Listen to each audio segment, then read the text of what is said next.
Hello everyone, welcome to our YouTube channel Applied Forensic Science for Justice Student Group. I am Ravi Agrawal, volunteer of Applied Forensic Science for Justice Student Group, and my topic is Introduction of Forensic Biology. Contents of my topic are Introduction of Forensic Biology, History, Nature and Scope, Significance and Application of Forensic Biology, Role of a Forensic Biologist, and Educational Requirement to become a forensic. So let's start with the introduction.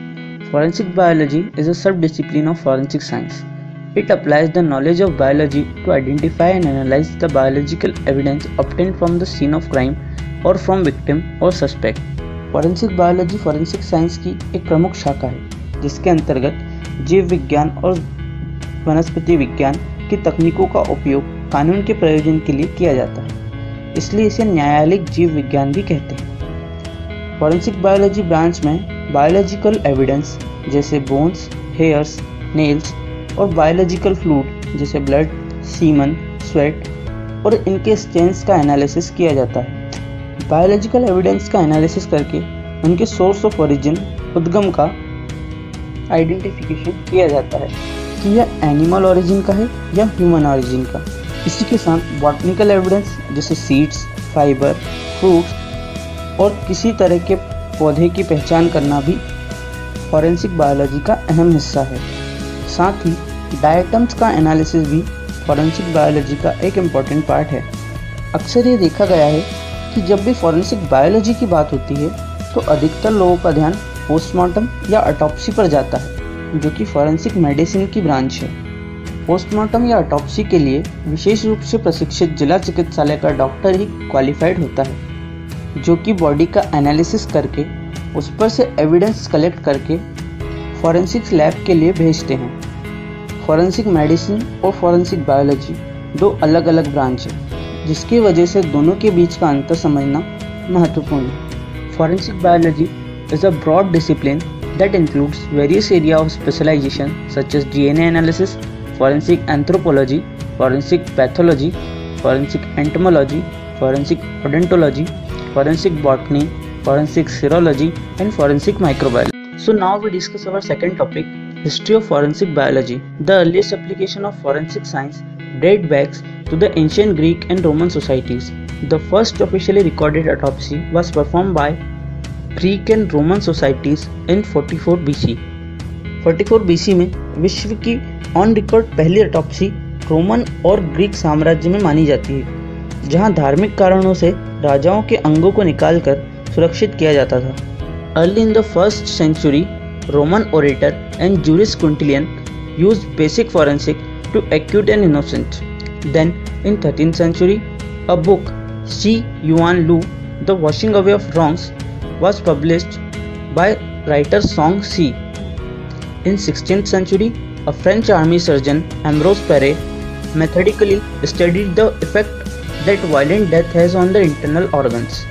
16वीं शताब्दी में एक French army surgeon Ambrose पारे ने किसी प्रकार की झड़प या हथियार के कारण शरीर के इंटरनल ऑर्गन्स पर होने वाले असर व उसके कारण होने वाली मृत्यु पर विवेचना की। In 17th century, Italian surgeon Fortunato Fedelis and Paolo जेचिया led the foundation of modern pathology. 17वीं शताब्दी के बाद समाज में विज्ञान और उसके प्रयोगों को लेकर जागरूकता आई। उसके बाद से फॉरेंसिक विज्ञान के क्षेत्र में कई ऐतिहासिक बदलाव हुए और कई ऐसी मेथड्स और तकनीक डेवलप हुई जिनका यूज़ प्रेजेंट में भी फॉरेंसिक लेबोरेटरीज में किया जाता है। जैसे Alphonse Bertillon in 1879 he developed the science of anthropometry. Karl Landsteiner in 1901 he discovered that the blood could be grouped into different categories A, B, AB and O. Dr. Leon Letts in 1915 he discovered a simple procedure to determine the blood group of dried blood stains. H.O. Albert in 1928 he was a German chemist who developed a chemical solution that is luminol. Luminol का उपयोग कम रोशनी वाली जगहों पर blood के preliminary examination के लिए किया जाता है। Sir Alex Jeffrey in 1984 he developed the DNA fingerprinting technique. DNA fingerprint technique is a milestone in field of forensic biology. This technique is used in individualization of a person and in paternity cases. Cary B. Mullis, in 1993, he developed the PCR technique that was used to amplify the sample of DNA fragment in vitro conditions. Now moving on to next topic, that is nature and scope of forensic biology. Forensic biology has a broad discipline that includes various subdisciplines from which some are mentioned in this video. First is forensic DNA analysis. Forensic DNA analysis is used for identification of unknown biological remains. Forensic DNA analysis का उपयोग biological evidence जैसे blood, bones, hair, semen आदि से अज्ञात शव की पहचान, paternity testing या व्यक्तिकरण इंडिविजुअलाइजेशन किया जा सकता है। डीएनए एनालिसिस फॉरेंसिक बायोलॉजी के क्षेत्र में सबसे उन्नत तकनीक मानी जाती है। Forensic serology. Forensic serology is a scientific study of blood serum. Forensic serology के माध्यम से बायोलॉजिकल एविडेंस के रूप में प्राप्त होने वाले बायोलॉजिकल फ्लूइड जैसे सीमन, ब्लड, स्वेट आदि के ओरिजिन का एग्जामिनेशन किया जाता है कि यह मनुष्य का है या पशु का। It also helps in determining the blood type, secretor and non secretor status. Forensic botany. It involves the identification of the source of plant matter like leaves, stems, pollen grains, seeds, and fiber all around or over the seeds, which can help in determining the place of commission of a crime. Forensic botany के क्षेत्र में मुख्य रूप से pollen grains का उपयोग किया जाता है। pollen grain के माध्यम से किसी पर्टिकुलर रीजन और समय का पता किया जा सकता है। जैसे कुछ प्रकार के पौधे एक विशेष मौसम में ही pollen grains जनरेट करते हैं, जिससे उस समय या उस रीजन का पता लगाया जा सकता है। Next is forensic anthropology.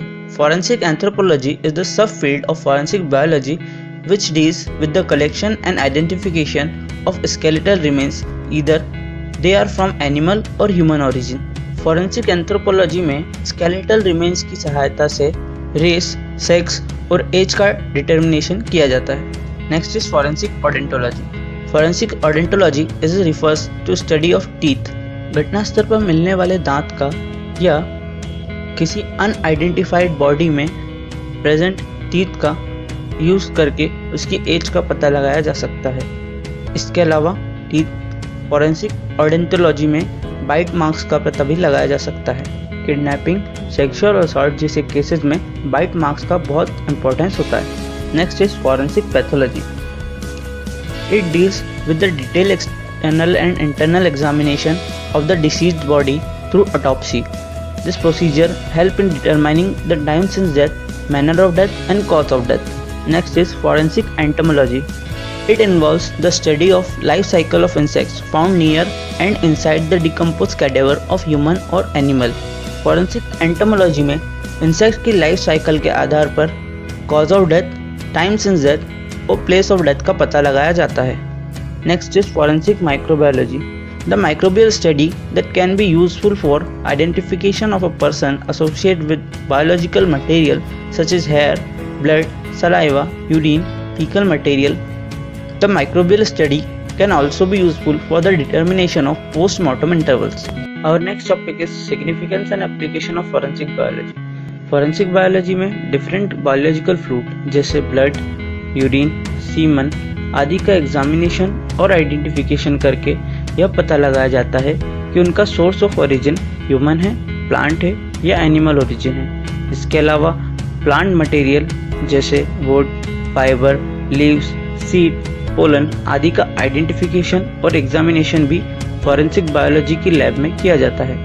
Examination and identification of the items in water, human viscera and food items और also occur in case of drowning. अगर सीन ऑफ क्राइम पे कोई बायोलॉजिकल एविडेंस मिलता है जिसकी ह्यूमन ओरिजिन होने की पॉसिबिलिटी ज़्यादा होती है या वो ह्यूमन ओरिजिन का होता है, तो उससे ब्लड ग्रुप का डिटर्मिनेशन किया जा सकता है। Determination of paternity and maternity of an individual bye DNA profiling. Determine the time since death by examining the bone and teeth.